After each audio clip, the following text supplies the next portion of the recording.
Hello everybody, welcome to lecture 11th for haloalkane and haloarine playlist. आज का videos बहुत ही ज़्यादा इंटरेस्टिंग होने वाला है क्योंकि आज हम स्टार्ट कर रहे हैं केमिकल रिएक्शंस ऑफ व्हाट, हेलोअल्केन्स। हमारे चैप्टर का नाम भूलिएगा मत, हेलोअल्केन एंड हेलोअरीन्स। आज हम केमिकल रिएक्शन ऑफ हेलोअल्केन स्टार्ट करने वाले हैं। बहुत ही इम्पॉर्टेंट टॉपिक है दोस्तों, एंड कभी इसे स्किप करने की गलती करना नहीं क्योंकि है बहुत ही ज़्यादा इंटरेस्टिंग। इससे बहुत सारे आपके कंसेप्ट क्लियर होने वाले हैं। तो चलिए करते हैं वीडियो की शुरुआत बिना किए वक्त बर्बाद। अगर आप लेआउट देखेंगे तो केमिकल रिएक्शन ऑफ हेलोअल्केन में 3 रिएक्शंस हैं। उसमें से सबसे पहला वाला आज हम वो करने वाले हैं जिसका नाम है न्यूक्लियोफिलिक सब्स्टिट्यूशन रिएक्शन। अब सबसे पहली बात ये होता क्या है, बच्चे यही सोच के डर जाते हैं, ये क्या बहुत अजीब सा नाम लग रहा है, बहुत ख़तरनाक नाम दिख रहा है। नाम में क्या रखा है, नाम से ही आपको सब समझ में आ जाएगा।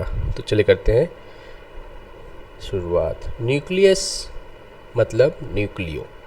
तो न्यूक्लियो का यहाँ पे क्या तात्पर्य है, what is the meaning of nucleo over here is nucleus. So nucleo कहाँ से आया है, न्यूक्लियस वर्ड से। एंड फिलिक का मतलब तो आपको पता ही होगा, हाइड्रोफिलिक, हाइड्रोफोबिक, हम पहले पढ़ चुके हैं soap and detergent grade 10th में। फिलिक मतलब होता है लव। और दिल ऐसा बनने बन गया, व्हाट्सएप वाला दिल बनाना है मुझे, एक्चुअली में होता नहीं है लेकिन let us make it. Okay, love, affection, इसे हम बोलते हैं फिलिक। मतलब क्या क्या मतलब हो गया, न्यूक्लियस लविंग, यस। ऐसा कोई भी स्पीसीज जिसको न्यूक्लियस से प्यार है उसे हम बोलते हैं न्यूक्लियोफाइल। फॉर एग्जांपल मैं लेता हूँ एक स्पीसीज ए, इसे न्यूक्लियस से प्यार है, मतलब ये न्यूक्लियस को देखते ही इसके दिल की घंटी बज जाती है, it get attracted towards nucleus. तो अब ये बताइए, हमें मालूम है अपोजिट अट्रैक्ट्स, ये रूल तो हमें पहले से मालूम है, राइट। अगर ये न्यूक्लियस की तरफ अट्रैक्ट हो रहा है, सबसे पहले मैं यहाँ लिख देता हूँ, opposite attract each other, like charges repel each other, unlike charges attract each other, ये आपका फिजिक्स का नियम है। अगर कॉमन सेंस की बात है, अगर ये न्यूक्लियस को अट्रैक्ट कर रहा है तो बताइए इसका क्या चार्ज होगा। तो उससे पहले हमें ये पता करना पड़ेगा कि न्यूक्लियस में क्या चार्ज होता है। न्यूक्लियस में होते हैं हमारे प्रोटॉन एंड न्यूट्रॉन, और प्रोटॉन का चार्ज होता है प्लस, न्यूट्रॉन का तो कोई चार्ज होता ही नहीं है। सो बेसिकली न्यूक्लियस का ओवरऑल चार्ज क्या हो गया, पॉजिटिव। और अगर कोई species is getting attracted towards positive, तो मुझे बताइए what will be the charge on that species. Positive है तो पॉजिटिव तो उसे अट्रैक्ट करेगा नहीं। सो सीधी सी बात है, nucleophile is having negative charge. Negative charge का क्या मतलब है, दैट मीन्स उसके पास एक्स्ट्रा इलेक्ट्रॉन है देने के लिए। आई होप आपको इतना समझ में आ गया। What is the nucleophilic meaning, nucleophilic means that species which have extra electron having negative charge in it. और अब मैं इसे डिनोट करूँगा Nu माइनस से। So can I write it as electron rich species, yes. चलो इतनी बात तो आई होप क्लियर हो गई होगी। न्यूक्लियोफाइल ऐसा स्पीसीज होता है जिसके पास इलेक्ट्रॉन होते हैं डोनेट करने के लिए, जिसके पास इलेक्ट्रॉन ज़्यादा होते हैं, they are attracted towards nucleus. See अगर आप नाम एक बार समझ जाएंगे तो you will never forget it. अगर आप उसे रटने लगेंगे, if you start rote learning it, then you will forget it, you will have confusion. That's why never rote learn anything, always try to understand the concept behind it. चलिए अब हमें करना क्या है, हमें न्यूक्लियोफिलिक सब्स्टिट्यूशन देखना किस में है, haloalkane. Haloalkane how do we denote, RX। ये है अल्काइल ग्रुप, ये है हेलोजन ग्रुप। हमें ऑलरेडी पता है कि इन दोनों बॉन्ड में X जो है ज़्यादा इलेक्ट्रोनेगेटिव है तो इलेक्ट्रॉन अपनी तरफ अट्रैक्ट करेगा और इस पे आ जाएगा डेल्टा नेगेटिव चार्ज, R पे आ जाएगा डेल्टा पॉजिटिव चार्ज। अब मुझे ये बताइए, अगर एक न्यूक्लियोफाइल बाहर टुकुर टुकुर देख रहा है तो वो किसके पास जाएगा, हेलोजन के पास या अल्काइल ग्रुप के पास? Obviously since it is negative it will go towards positive charge. So होगा क्या, अल्काइल ग्रुप के पास एक ही जगह खाली है जिस जो पहले हेलोजन ने ले रखा था। अब न्यूक्लियोफाइल को अगर अल्काइल ग्रुप से जुड़ना है, जैसे अगर सेकेंड वाइफ आ रही है तो first wife has to go. So halogen वैसे भी एक अच्छा लिविंग ग्रुप होता है, जैसे ही न्यूक्लियोफाइल आता है हेलोजन टाटा बाय बाय करके चला जाता है। तो एक तरीके से अब देखिएगा तो हो क्या रहा है, न्यूक्लियोफाइल के आने से हेलोजन की जगह न्यूक्लियोफाइल अल्काइल ग्रुप में अटैच हो जा रहा है। तो एक तरीके से can I say it like this, that nucleophile is substituting the halogen. Yes, so that is why we call it as nucleophilic substitution reaction. Substitution means what? If one is coming, the previous one has to go. जैसे आपके पास school में substitute teachers आते होंगे एक की जगह पे दूसरे, लेकिन इसका ये मतलब नहीं है कि दोनों टीचर आ जाए, करेक्ट। अगर उसमें मैं जनरली अगर रिएक्शन से दिखाना चाहूँगा तो how I will show R X plus a nucleophile, what it will give, nucleophile will go and attack this R and X will go as a leaving group। तो आपको क्या मिल जाएगा, R and Nu plus X minus, since X ने electron लिए हैं तो उस पर माइनस चार्ज रहेगा। और ये याद रखिए ये ऐसा क्यों चला जाता है, क्योंकि ये एक बहुत ही अच्छा लिविंग ग्रुप वो होते हैं जिसको जाने में कोई परेशानी नहीं होती। भाई अपना इलेक्ट्रॉन दे दो मैं चला जाऊँगा, साधारण सी बात। सर आपको कितना समझ में आओगा, ये है हमारा general introduction about what is nucleophilic substitution. आगे ये टॉपिक बहुत ही और इंटरेस्टिंग है और बहुत इंपॉर्टेंट है, तो बने रहिएगा। चलिए फटाफट इसका ले लीजिए स्क्रीनशॉट, आई होप ले लिया होगा। चलिए नेक्स्ट, न्यूक्लियोफाइल मैंने बता दो तो क्या होते हैं, तो एग्जाम्पल भी तो दीजिए भैया। ओके, तो मैं आपको टाइप्स ऑफ न्यूक्लियोफाइल करा देता हूँ, जिसमें आपको एग्जाम्पल्स भी मिल जाएंगे और टाइप्स भी एक साथ ही हो जाएंगे। टाइप्स ऑफ न्यूक्लियोफाइल, तो बेसिकली हम दो टाइप के न्यूक्लियोफाइल देखने वाले हैं। फर्स्ट मोनोडेंटेंट, दूसरा एम्बीडेंटेंट। मोनोडेंटेंट एंड एम्बीडेंटेंट न्यूक्लियोफाइल मैं पूरा लिखने नहीं वाला हूँ, अब मैं NU माइनस ही लिखूँगा, because I am also sorry lazy guy. अब मोनो मतलब क्या होता है, जैसे मोनो रेल सबको मालूम ही है, मोनो मतलब होता है वन।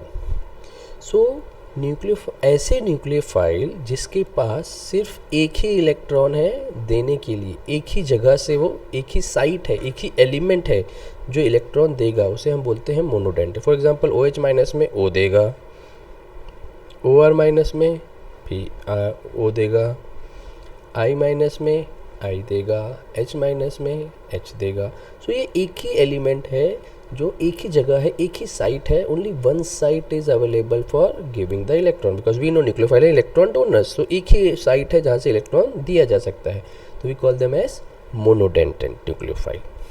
आई होप इतना कहानी समझ में आओगे। चलिए देखते हैं व्हाट इज एम्बीडेंटेंट। तो सबसे पहले एम्बी का मतलब क्या है, अब मुझे ये बताइए, आपने एम्फीबियंस पढ़ा है बायोलॉजी में, सुना तो होगा, अगर आपका बायोलॉजी सब्जेक्ट नहीं भी है फिर भी। एम्फीबियंस एक ऐसे जानवर और ऐसे एनिमल्स की स्पीसीज होती है जिनकी डुअल नेचर देखा जाता है। डुअल मतलब वो सॉइल में भी रह सकते हैं और वो वाटर में भी रह सकते हैं। For example crocodile, turtle, frog, snake, so उनका डुअल नेचर है। सिमिलरली एम्बीडेंटेंट भी डुअल नेचर के होते हैं। फॉर एग्जांपल मैं आपको दो एग्जांपल दूंगा इसका बेहतरीन सा, और हमेशा आपको वो याद रखना है।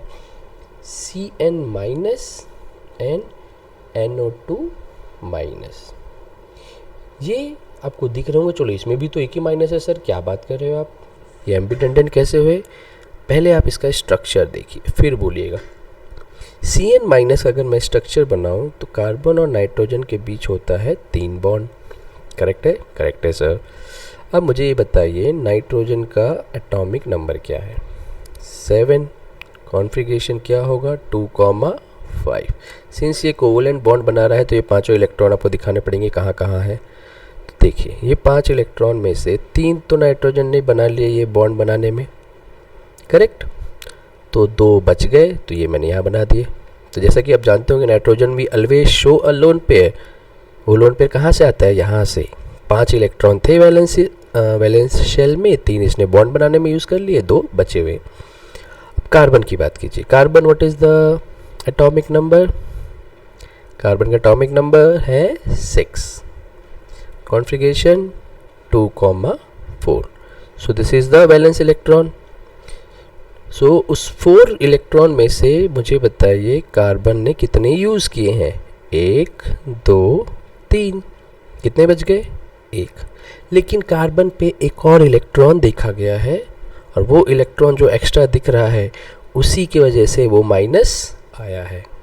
ये minus what does it indicate? This extra electron, उसको मैं अलग रेड कलर से दिखा देता हूँ। This extra electron what you can see is actually the minus charge, and because of this actually Cn minus में माइनस चार्ज किस पे है? कार्बन पे।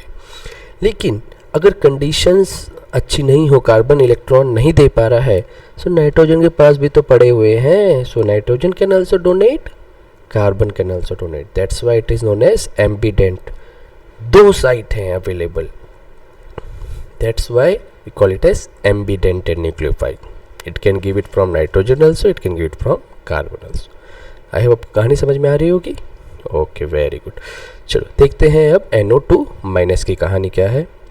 सबसे पहले बना लीजिए structure. See most of the chemistry will become very easy if you know the structure, because structure से आपको सारी कंसेप्ट्स क्लियर हो जाएंगे। चलिए वापस करना क्या है, सबसे पहले बना लीजिए ऑक्सीजन। ऑक्सीजन का एटॉमिक नंबर हो गया 8, 2,6। तो इसके पास कितने इलेक्ट्रॉन होने चाहिए लास्ट में? 6। चलिए मैं ये ऑक्सीजन को देखता हूँ और ये NO2 जो है ये रेजोनेंस में है, तो ये नाइट्रोजन अपना जो ये बॉन्ड है डबल बॉन्ड ऑक्सीजन का, ये शिफ्ट होता जाता है, कभी इधर आ जाता है कभी इधर आ जाता है, तो ये एक रेजोनेंस स्ट्रक्चर दिखाता है। तो मैंने यहाँ डबल बॉन्ड बना दिया, वहाँ भी बना सकते हैं, तो कोई बड़ी बात नहीं है। तो अब मुझे ये बताइए ऑक्सीजन में होते कितने हैं? ऑक्सीजन में होते हैं 6 इलेक्ट्रॉन लास्ट में। तो किसने कितने यूज़ किए? 1। कितने बच गए? 5। सो 1, 2, 3, 4, 5। लेकिन जो माइनस आपको दिख रहा है यहाँ पे वो एक्चुअली एक्स्ट्रा इलेक्ट्रॉन है कि यहाँ, और ये जो माइनस है वो है ऑक्सीजन के ऊपर, because of this extra electron. 5 तो उसके खुद के थे, 1 उसने बॉन्ड में बना दिया, और ये एक्स्ट्रा माइनस जो हमने लगा दिया है ये है हमारे इस ऑक्सीजन के ऊपर। तो ये हो गया इसका माइनस। नाइट्रोजन नॉर्मली वापस 5 वैलेंस इलेक्ट्रॉन कितने यूज़ कर लिए? 1, 2, 3। कितने बच गए? 2। So nitrogen itself will have it's lone pair, correct. ना ऑक्सीजन वापस कितने? 1, 2, 3, 4, 5, 6। ये हो गया इसके 2 लोन पेयर। तो ऑक्सीजन के पास एक्स्ट्रा जो बचा हुआ है वो ये वाला है। तो सिंस मैंने आपको पहले ही बताया था कि ये भी ऑक्सीजन, ये दोनों ऑक्सीजन डोनेट कर सकते हैं, तो हम इसे 3 नहीं बोलेंगे, हम इसे 2 ही बोलेंगे, क्योंकि ये रेजोनेंस में चेंज होते रहते हैं। सो ये नाइट्रोजन भी दे सकता है, and this oxygen can also give the electron. So again there are 2 sites available. So that's why we refer it as ambidentate nucleophile. I hope को कहानी समझ में आ गई होगी। न्यूक्लियोफाइल होते क्या है? ऐसे स्पीसीज जिनके पास एक्स्ट्रा इलेक्ट्रॉन्स हो। अगर एक ही साइट है तो उसे हम बोलेंगे मोनोडेंटेंट, अगर 2 है तो उसे हम बोलेंगे एम्बीडेंटेंट। आई होप को कहानी समझ में आई होगी। चलिए वेरी गुड। चलिए चलते हैं अब, फटाफट से इसका ले लीजिए स्क्रीनशॉट, चलते हैं आगे। अब आपने देखा होगा न्यूक्लियोफिलिक रिएक्शन में 2 टाइप्स होते हैं, SN1 एंड SN2। उसके डिटेलिंग में जाने से पहले मैं आपको पहले एक कुछ केमिकल रिएक्शंस के एग्जाम्पल दे देना चाहता हूं, जिससे आपको न्यूक्लियोफाइल का सेंस समझ में आ जाए। Chemical reactions of nucleophilic substitutions are very easy, and ऐसा नहीं है कि ये पहली बार आप देखेंगे। It is very old and we have already seen it multiple time, लेकिन हमें पता नहीं था कि ओके ये न्यूक्लियोफिलिक रिएक्शन है। फॉर एग्जांपल ग्रेविटी स्टार्टिंग से था, बट हमें पता नहीं था, हमें न्यूटन ने बताया कि भैया ये भी है। So it's like that. तो चलिए मैं आपको कुछ एग्जांपल दे देता हूँ, 10 एग्जांपल्स दे दूंगा, उसमें आपको समझ में आ जाएगा कि न्यूक्लियोफिलिक रिएक्शंस का सेंस क्या है। सबसे पहले एक जनरल रिएक्शन में लिख देता हूँ, RX plus nucleophile will give you RNU plus X minus. ये है आपका जनरल रिएक्शन। इसमें होने क्या वाला है, nucleophile will go and attack R, X अच्छे बच्चे का जैसा लिविंग ग्रुप है, गोली की तरह निकल जाएगा। तो इसको मैं कर देता हूँ एक डब्बे में बंद।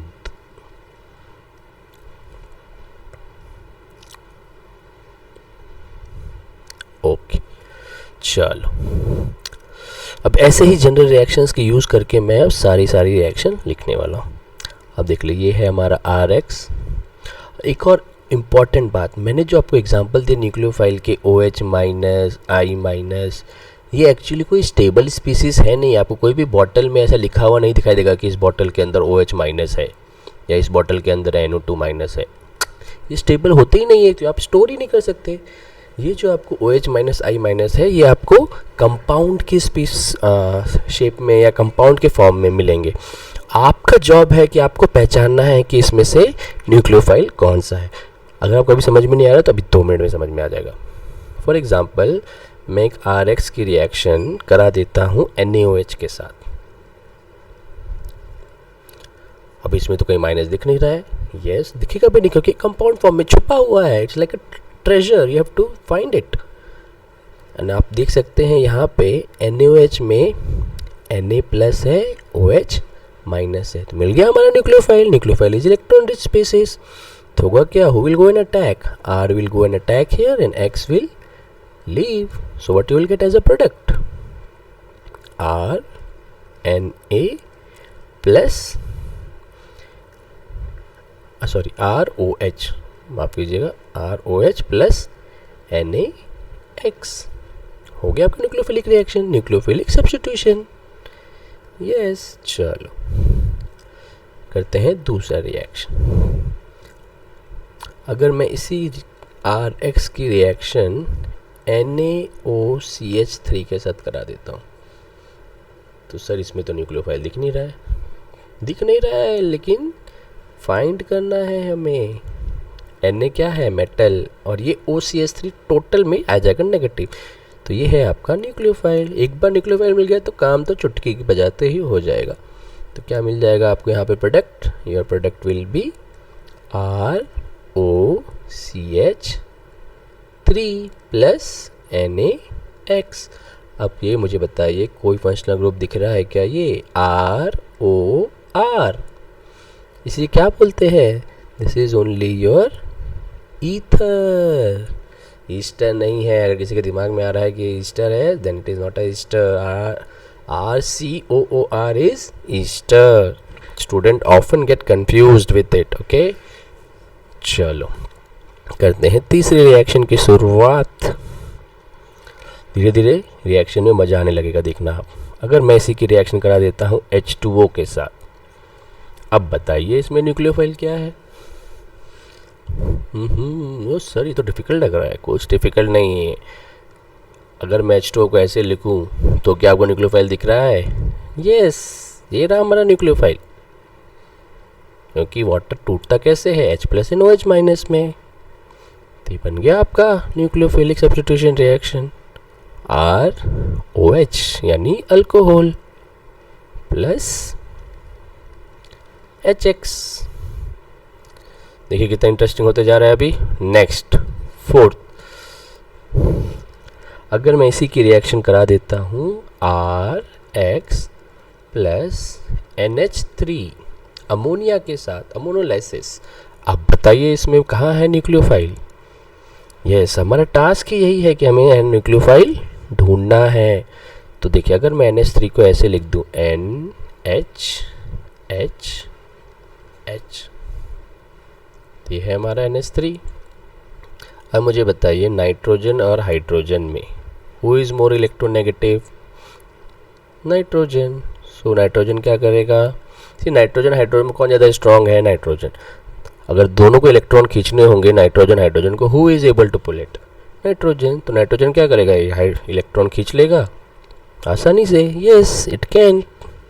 सो व्हाट विल हैपन, नाइट्रोजन पे आ जाएगा माइनस और हाइड्रोजन चला जाएगा अपने आप बाहर।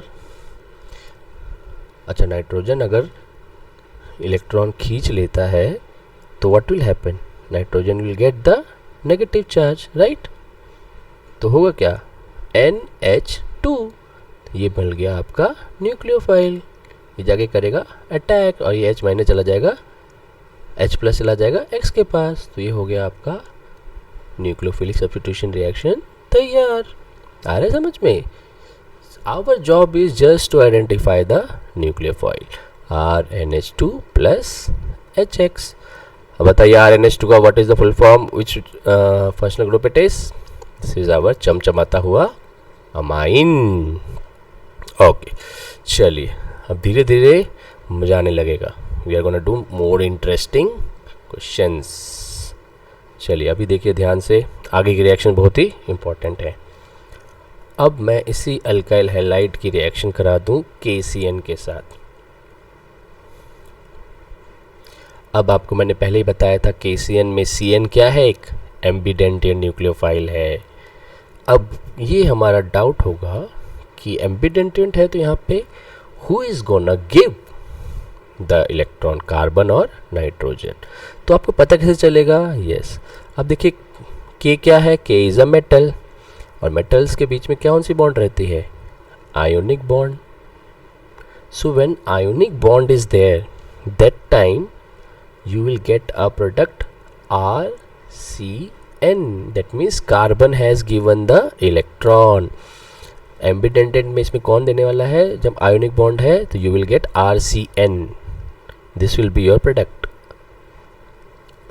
so CN पे कार्बन जो है ये जाके अपना इलेक्ट्रॉन देगा डोनेट और X लीव कर जाएगा, प्लस KX। RCN को ही क्या बोलते हैं, साइनाइड। ये बन गया आपका साइनाइड। समझ में आया। Sir how we will know that there is ionic bond, you have to check CN is attached with whom। If it is attached with a very strong metal, active metal, that time it is ionic bond। if it is ionic bond, carbon is gonna give the electron and you will get cyanide। चलिए अब what is the other case, if carbon is giving in this case, when nitrogen will give। अभी बता देता हूँ, ये देखिए AgCN अगर लगा हुआ है, since Ag is not active metal, it is good metal, it comes under transition metal। ये जो बॉन्ड इनके बीच में है, it is a covalent bond, not a ionic bond. अगर जब ये कोवेलेंट बॉन्ड होगा, that time nitrogen is gonna give its electron to the alkyl group.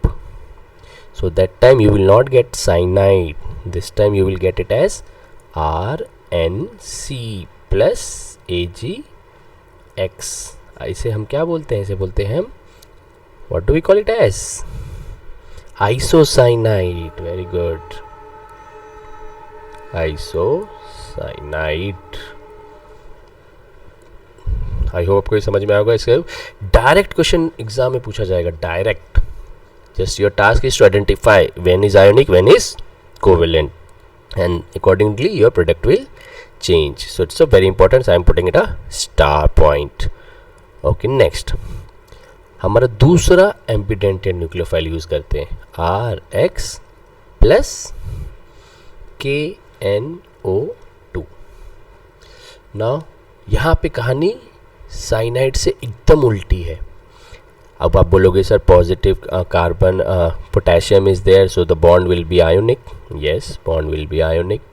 Since bond is ionic, nitrogen is gonna donate. No, here the case is opposite. If ionic bond is there, then oxygen is gonna donate to the alkyl group and you will get a result as RONO plus KX। इसको हम बोलते हैं alkyl nitride. आप text book में देखेंगे तो ये RONO ही लिखा हुआ है, आप इसे RNO2 भी बोल सकते हैं, लेकिन ये O से जुड़ा हुआ है तो आप इसे क्या बोलेंगे, alkyl nitrite। What is the name of this? Alkyl nitrite। क्योंकि यहाँ पे डोनेट किसने किया है, ऑक्सीजन ने। आई होप आपको ये समझ में आ रहा होगा कहानी। ओके, ये सब बहुत ही इंपॉर्टेंट, बहुत ही मतलब हॉट टॉपिक्स के क्वेश्चंस हैं ये। नेक्स्ट RX AgNO2, ये सब डायरेक्ट क्वेश्चंस के टेक्स्ट बुक में भी आपको मिल जाएंगे। यहाँ पे बॉन्ड कौन सा है बताइए आप, the bond over present over here is covalent,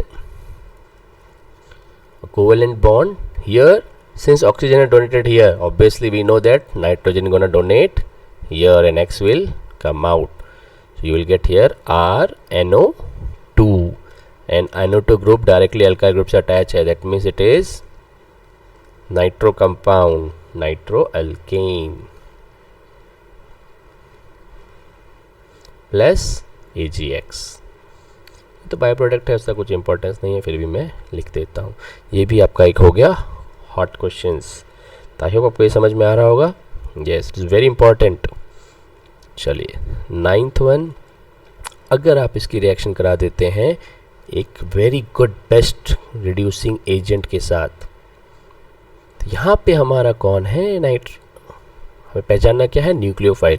since ये एक रिड्यूसिंग एजेंट है तो ये क्या देगा, हाइड्रोजन। एक्चुअली ये देता है hydrogen with a electron, we call it as hydride. तो हमारे यहाँ पे न्यूक्लियोफाइल कौन सा है, और nucleophile is alkyl group and halogen will move from here, so what do will get, RH which is a alkane. जगह नहीं है तो मैं बाय प्रोडक्ट यहाँ नहीं लिखूंगा, अल्केन। आई होप आपको समझ में आ रही होगी। Now the last but not the least, अगर मैं इस RX की रिएक्शन एक बहुत ही स्पेशल एजेंट RMgX के साथ करा देता हूँ, बहुत के बच्चों को मालूम भी होगा, इसे हम बोलते हैं ग्रिग्नार्ड रिएजेंट, और इसमें जो X है वो है हेलोजन। अगर मैं आपको पूछता हूँ कि बताइए इसमें न्यूक्लियोफाइल क्या है, बहुत से बच्चे बोलेंगे सर X हेलोजन हेलोजन। अरे भैया, जब यहाँ X ऑलरेडी लगा है तो I will give X again. Remember, even though here X is present but Mgx is 1 unit. यहाँ मेटल है Mg और माइनस चार्ज जो एक्चुअली है वो इस R के ऊपर है। आगे हम ये पढ़ने वाले हैं ग्रिग्नार्ड रिएजेंट डिटेल में। So actually the nucleophile is R minus, so ये R माइनस जाके चला जाएगा इस R के पास, ये X निकल जाएगा बाहर। आप ही सोचे ना, अगर ये मैं X दे देता तो फिर हमें मिलता क्या, वही वापस हेलोजन मिल जाता, तो फायदा क्या है। एक्चुअली नॉट, हमारी मर्जी से चलेगा। Actually in Grignard reagent X is just as a staple, कुछ काम करनी है, सिर्फ प्रेजेंट है। सो R माइनस, कार्बन पे पहले यहाँ पे माइनस चार्ज है, तो you will get R higher alkanes. I hope आपकी इतनी कहानी समझ में आ गई होगी। चलिए वीडियो में अभी आगे बढ़ते हैं, करते हैं types of nucleophilic substitution reaction. तो न्यूक्लियोफिलिक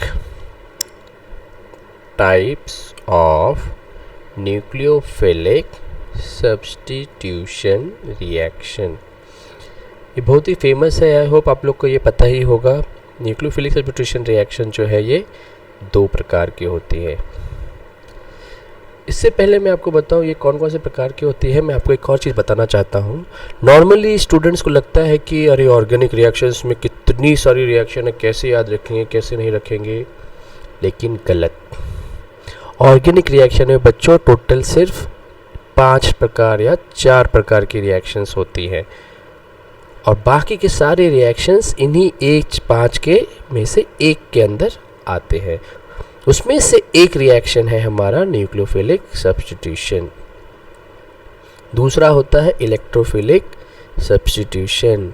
ये सब आपने 11th में पढ़ रखा होगा, एडिशन रिएक्शन, एलिमिनेशन रिएक्शन। तो ये जो हमारे सारे रिएक्शन को हमने 5 या ब्रॉडर कैटेगरीज में डिवाइड कर दिया है, और बाकी के सारे जो रिएक्शंस है वो उसमें ही आते हैं। आई होप आपको इसे एक ट्री कैसे समझ रखिए। एक ट्री में 5 ब्रांचेस हैं। अब ट्री में तो मिलियंस ऑफ लीव्स होते हैं, लेकिन सारे लीव्स एक्चुअली कहाँ से आए हैं, इस पे लगे हुए हैं, दे लगे हुए हैं ये 5 मेन ब्रांचेस में ही। तो वैसे ही ये 5 टाइप के रिएक्शंस होते हैं मेन, बाकी की सारी रिएक्शंस इन्हीं के एक या एक में, एक ना एक में आती है। जैसे से आप अभी बिगनर लेवल से प्रो लेवल में जाएंगे, आप सारी रिएक्शन को आइडेंटिफाई करने लगेंगे कि अरे अच्छा ये तो न्यूक्लियोफिलिक सब्स्टिट्यूशन है, ये एडिशन रिएक्शन में आएगा, ये एलिमिनेशन में आएगा, ये इलेक्ट्रोफिलिक में जाएगा, ये फ्री रेडिकल में जाएगा, वगैरह वगैरह। तो आई होप आपको ये समझ में आ गया होगा कि ऐसा डरना नहीं, करे मिलियंस ऑफ रिएक्शंस है, मिलियंस ऑफ रिएक्शन है, ये टाइप्स हैं। ओके, चलिए नाउ अब आते हैं अपने टॉपिक पे वापस। न्यूक्लियोफिलिक सब्स्टिट्यूशन रिएक्शन, अब मैं इसको एसएन रिएक्शन ऐसे बोलूँगा। सर बोलेंगे सर आप न्यूक्लियोफिलिक सब्स्टिट्यूशन बोल रहे हैं, आप एसएन क्यों लिख रहे हो? यस बच्चों, कुछ फुल फॉर्म्स ऐसे होते हैं जिसे हम आगे से नहीं बल्कि राइट टू लेफ्ट पढ़ते हैं, इसे हम पढ़ेंगे ऐसे, nucleophilic substitution reaction. For example, आपको पीएचडी का फुल फॉर्म मालूम है? नहीं मालूम तो मैं बता देता हूँ, इसको बोलते हैं हम डॉक्टरेट ऑफ फिलोसॉफी। इसको हम यहाँ से ना पढ़ के उल्टा पढ़ते हैं। सिमिलरली अगर जो भी बच्चे यहाँ एमबीबीएस की तैयारी कर रहे हैं उनको भी ये पता होगा कि एमबीबीएस का फुल फॉर्म हम यहाँ से नहीं, लेफ्ट से राइट से नहीं जाके, बल्कि bachelor of medicine and bachelor of surgery. So आपके दिमाग से ये निकाल दीजिए कि सारे full form left to right जाते हैं। उसी तरीके से न्यूक्लियोफिलिक सब्स्टिट्यूशन रिएक्शन भी we will call it as SN reactions, और ये होते हैं दो प्रकार के, SN2 एंड SN1। सोचोगे सर SN1 क्यों नहीं लिखा पहले? 1 इसलिए नहीं लिखा क्योंकि हम पहले करने वाले हैं SN2, बाद में हम करने वाले हैं SN1। सर इसका मतलब क्या है? इसका मतलब ऐसे है, S फॉर हो गया आपका सब्स्टिट्यूशन, N से हमारा मतलब है न्यूक्लियोफिलिक, और 2 से हमारा मतलब है बाय मॉलिक्यूलर। इसको मैं यहाँ लिख देता हूँ। सो केमिकल रिएक्शन है ये, तो नीचे केमिकल रिएक्शन लिख लेता हूँ। अब इसे पढ़ना कैसे है? SN2 तो हम शॉर्ट फॉर्म में बोलते हैं, लेकिन जब इसका फुल फॉर्म पढ़ेंगे तो आप पढ़ेंगे राइट से लेफ्ट की तरफ, bye molecular nucleophilic substitution chemical reactions.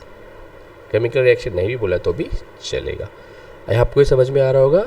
2 मतलब क्या है? By molecular. उसका बाई मॉलिक्यूलर का सेंस क्या है वो मैं आपको अभी नेक्स्ट SN2 पढ़ाते समय बता ही दूंगा, लेकिन पढ़ना इस तरीके से है, by molecular nucleophilic substitution reaction, मतलब आपको राइट से लेफ्ट की तरफ जाना है। आई होप आपको समझ में आया होगा। अब इसी तरीके से बताइए SN1 का फुल फॉर्म क्या होगा? Yes, unimolecular. सबसे पहले 1 की बात करेंगे, 2 बाय है तो 1 यूनि होगा। Nucleophilic substitution reaction, chemical reaction. आई होप आपको इतना तो समझ में आ गया होगा। मैं बहुत ही बेसिक से जा रहा हूँ, मतलब I am starting from the scratch. Okay, so I hope you are understanding it very well. Video थोड़ा लंबा हो जाएगा बट नो वरीज, टॉपिक भी एकदम बेहतरीन है, तो थोड़ा वीडियो लंबा हो गया तो कोई कम नहीं। आई होप इतना समझ में आया होगा। चलिए अब करते हैं SN2 रिएक्शन की शुरुआत और देखते हैं उसका मैकेनिज्म। मैंने आपको केमिकल रिएक्शंस पहले ही बता दी है, ताकि अब मैं जब आपको SN2 रिएक्शन डिटेल में बताऊंगा तब आपकी केमिकल रिएक्शन और क्लियर होती जाएंगी।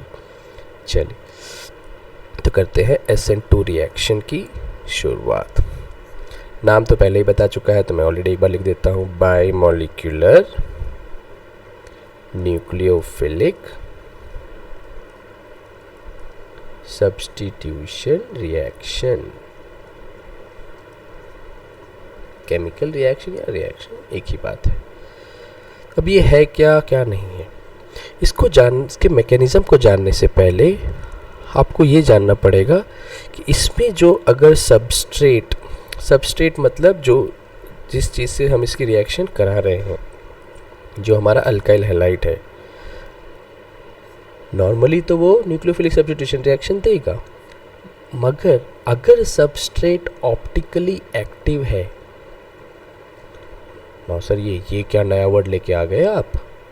अरे कोई नया वर्ड नहीं है, आपने 11th स्टैंडर्ड में पढ़ा होगा। ये ऑप्टिकली एक्टिव मतलब ऐसे कंपाउंड जिसमें होते हैं कायरल कार्बन। सर आप नया पे नया वर्ड थोपे जा रहे हैं, हमें ऑप्टिकली एक्टिव नहीं समझ में आया, आप कायरल कार्बन लेके आ गए। धीरज रखो, सब बताता हूँ, have patience. Optically active compound उसे बोला जाता है जो सबसे पहले जिसके पास कायरल कार्बन हो। अभी कायरल कार्बन क्या है? फॉर एग्जांपल हमारा अल्काइल हैलाइड ये था, करेक्ट। आर की जगह मैं अगर सी लिख देता हूँ और इस सी से अगर H3 होते हैं तो ये हमारा अल्काइल हैलाइड है, correct? Yes sir, correct. Okay, अगर बच्चों मैं इस तीनों हाइड्रोजन में से सारे हाइड्रोजन हटा के इसमें अभी कुछ ग्रुप्स लगा दूँ, फॉर एग्जांपल मैं यहाँ पे लगा देता हूँ H, यहाँ पे लगा देता हूँ एक और R ग्रुप, और यहाँ पे लगाता हूँ मैं एक R डैश। फॉर एग्जांपल मैं इसको अभी ABCD या PQRS से डिनोट कर X Y Z। तो हुआ क्या, इस कार्बन को मैंने अभी 3 डिफरेंट कंपाउंड से अटैच कर दिया, और X तो ऑलरेडी था ही हैलोजन। तो ये जो कार्बन है, अगर आप देख रहे हैं इसकी सारी जो वैलेंसी है, चारों की चारों वैलेंसी डिफरेंट ग्रुप के साथ फुलफिल हुई है। सच carbon whose all valencies fulfilled with different groups are known as chiral carbon। आपको इतना समझ में आया? chiral कार्बन या chiral सेंटर भी बोला जाता है। इसी समझ में आई। और इस कंपाउंड को अगर आप प्लेन पोलराइज्ड लाइट, सर ये क्या है अभी बताता हूँ। ऐसी लाइट जो सिर्फ एक ही डायरेक्शन में रोटेट करती हो उसे हम बोलते हैं प्लेन पोलराइज्ड लाइट। ऐसे कंपाउंड को अगर आप प्लेन पोलराइज्ड लाइट से पास करते हैं तो ये कंपाउंड्स 2 चीज़ कर सकते हैं।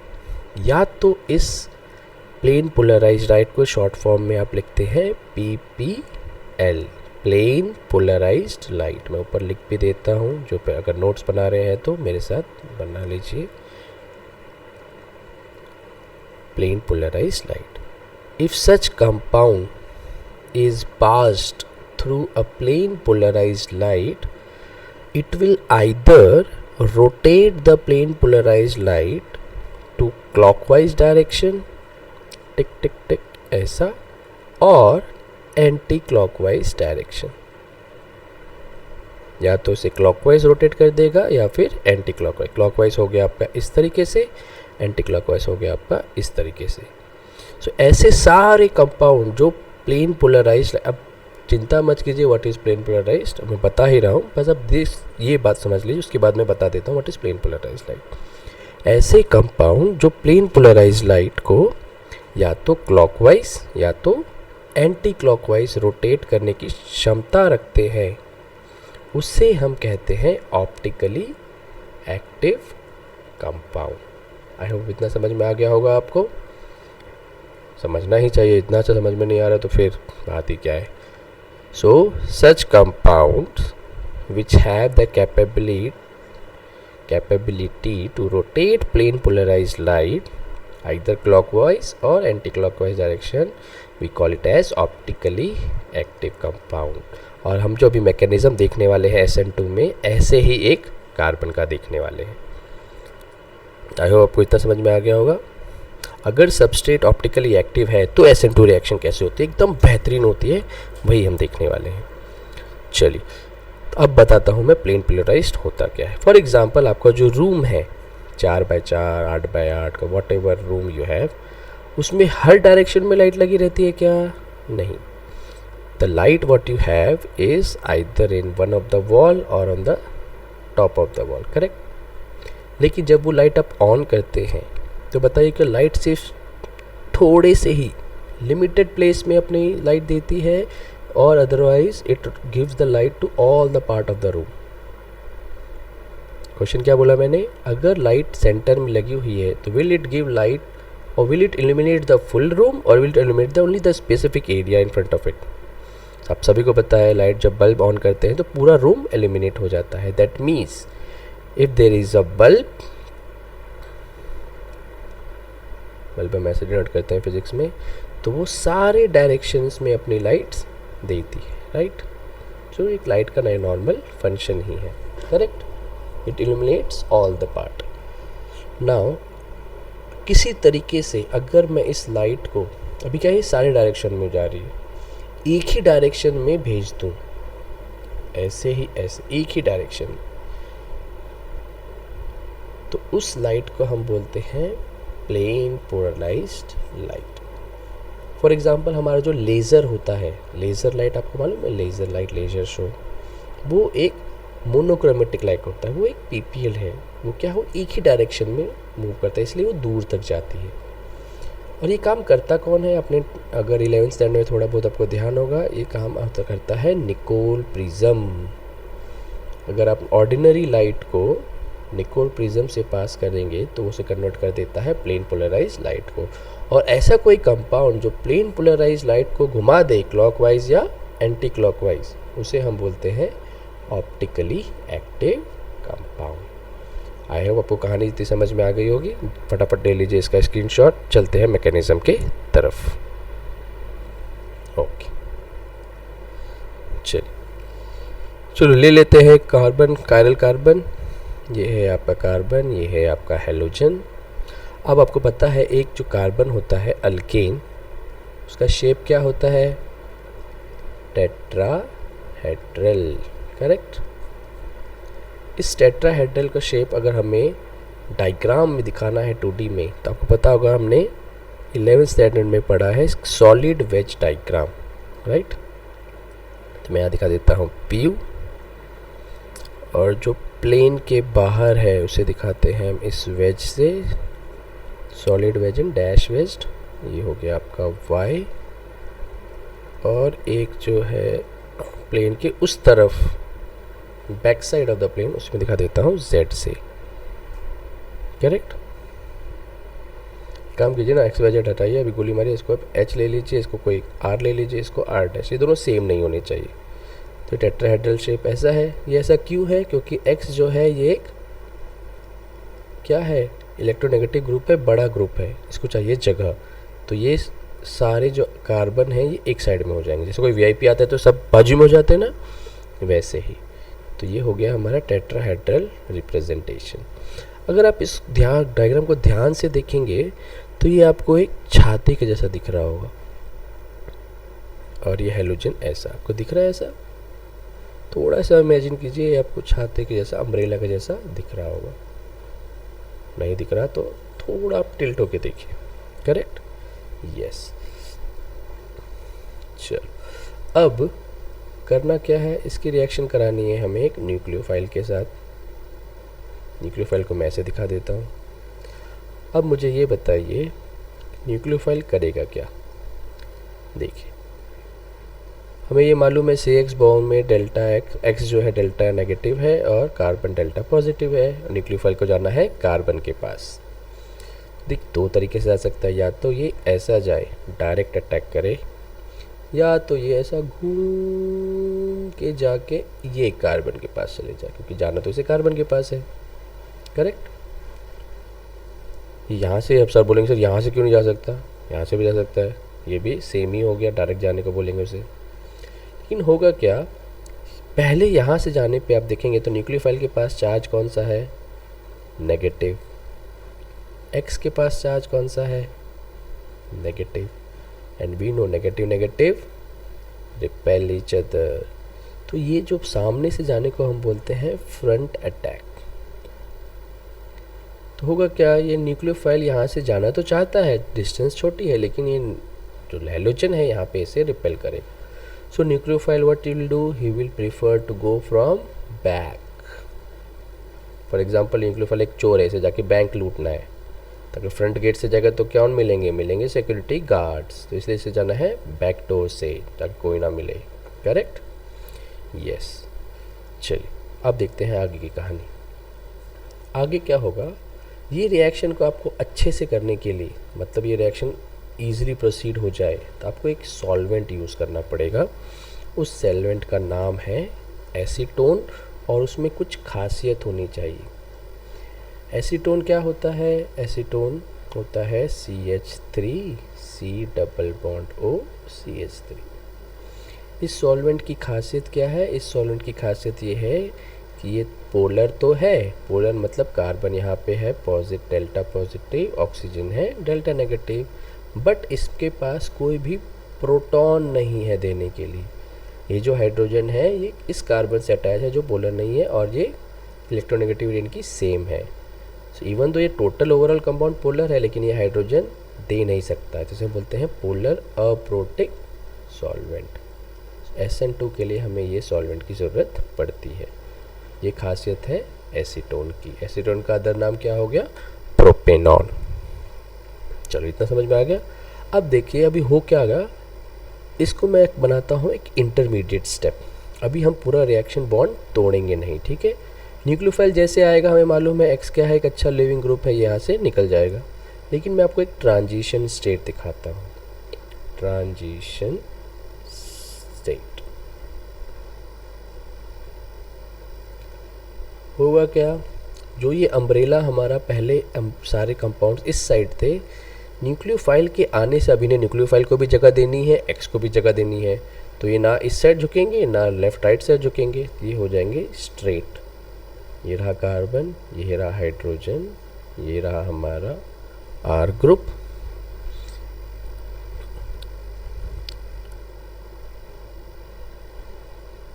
और ये रहा हमारा R डैश। तो ये बन गए एक ट्रायगोनल शेप में, क्योंकि इन दोनों को जगह देनी, दोनों VIP दोनों साइड से आ गए, तो ये लोग न्यूट्रल हो जाएंगे।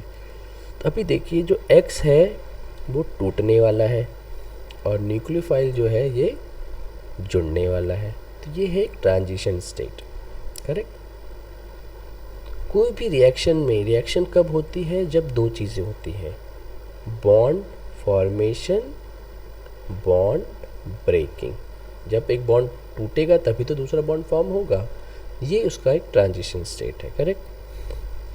यस, होना क्या वाला है, बॉन्ड ब्रेक करके ये X सारे अपने इलेक्ट्रॉन लेके चले जाएगा, और न्यूक्लियोफाइल जैसे ही ये गया न्यूक्लियोफाइल फटाक से अटैच हो जाएगा, कार्बन को अकेले रहना देगा ही नहीं।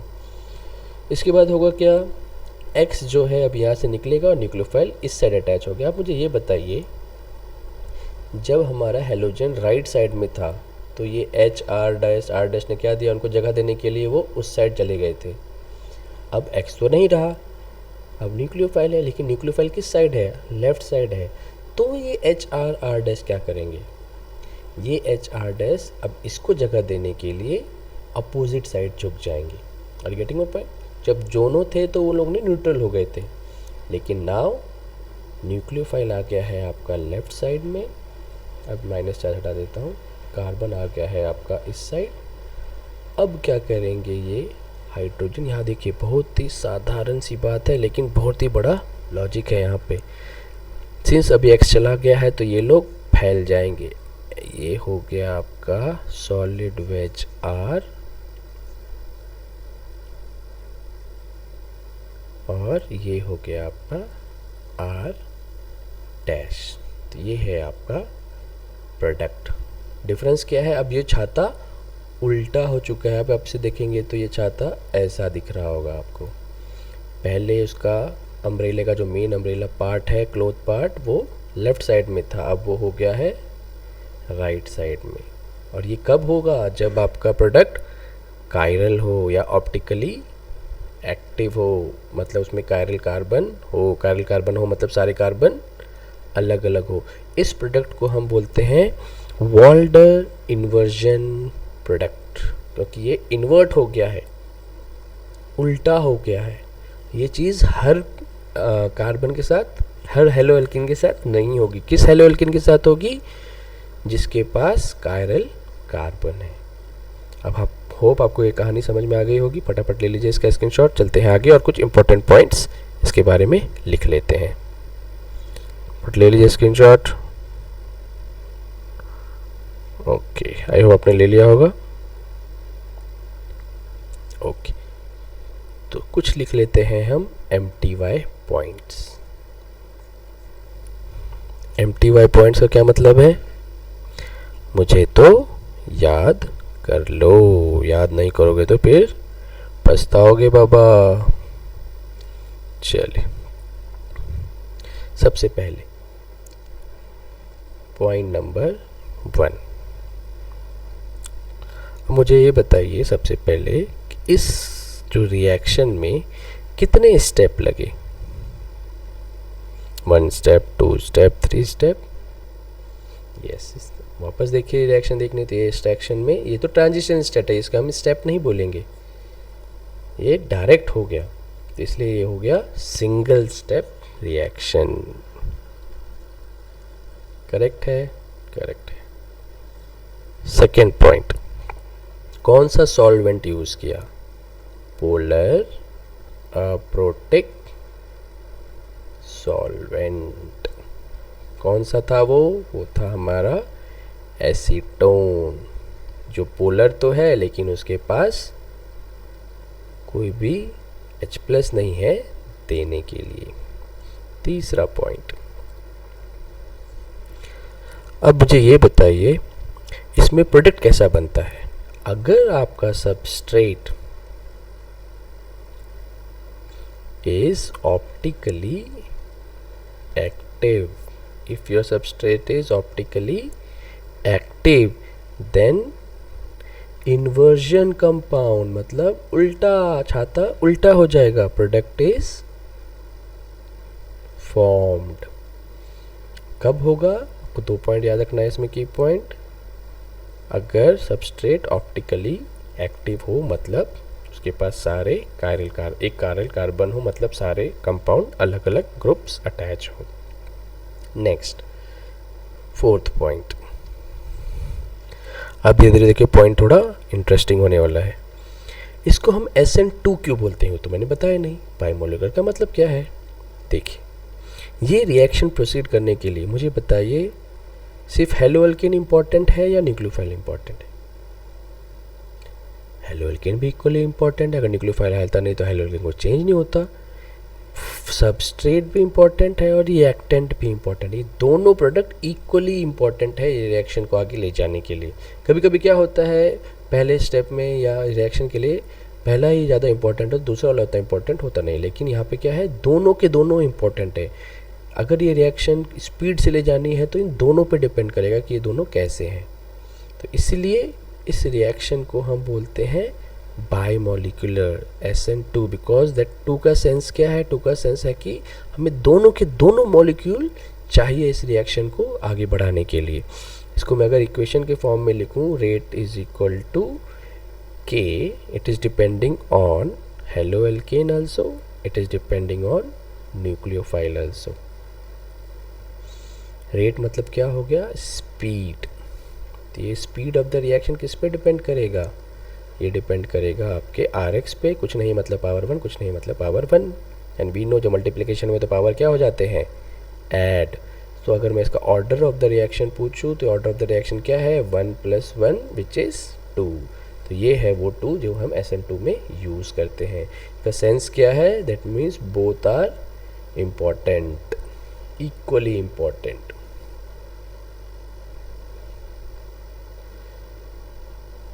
और यहाँ पे मुझे बताइए जो न्यूक्लियोफाइल है, ये न्यूक्लियोफाइल ये स्ट्रांग होना चाहिए या वीक। अगर इस न्यूक्लियोफाइल को जाके कार्बन में अटैच करना है और इस हेलोजन को भगाना है, अगर ये न्यूक्लियोफाइल हल्का फुल्का रहा तो ये काम नहीं कर पाएगा। सो हमारा जो न्यूक्लियोफाइल होना चाहिए वो होना चाहिए स्ट्रांग। सो यहाँ पे आप लिख लीजिए स्ट्रांग न्यूक्लियोफाइल। जितना ज़्यादा स्ट्रांग न्यूक्लियोफाइल होगा उतना ही बेहतरीन और स्पीड से ये रिएक्शन होगी।